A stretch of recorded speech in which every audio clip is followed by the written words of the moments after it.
Hai semuanya, perkenalkan namaku Muhammad Azhir Mawan. Aku dari Prodi Film dan Animasi tahun 2024 dan NIM aku adalah 00001274434. Di video ini, aku akan menjelaskan apa itu hak cipta dan hak merek. Dan aku juga akan kasih kasus-kasusnya dan juga dasar hukumnya. Baik, yang pertama adalah hak cipta. Hak cipta adalah hak eksklusif, bisa berupa lagu, tulisan, gambar, desain, dan lain sebagainya. Hak ini muncul otomatis saat karya diwujudkan, tapi tetap harus dihormati oleh orang lain. Baik, selanjutnya saya akan beritahu apa sih kasus dalam hak cipta ini di Indonesia. Kasus yang terkenal adalah antara Mall Grand Indonesia dengan ahli waris seniman Henk Ngantung.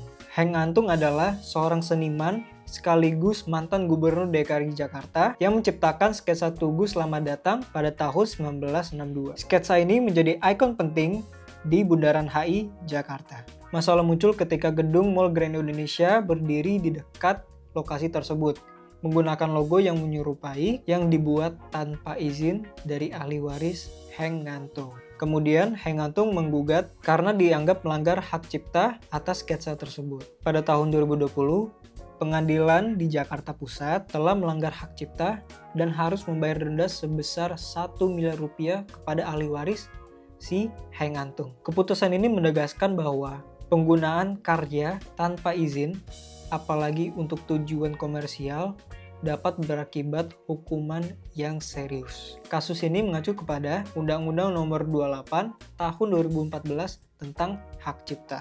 Khususnya pada pasal 9 ia memberikan hak eksklusif kepada pencipta untuk mengizinkan atau melarang penggunaan karya ciptaannya. Dan pasal 113 yang mengatur sanksi pidana bagi pelanggaran hak cipta untuk tujuan komersial.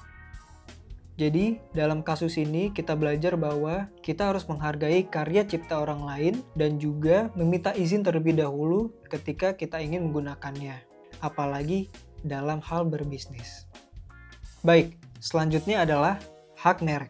Beda halnya dengan hak cipta, hak merek melindungi tanda atau simbol yang membedakan produk atau jasa dalam perdagangan.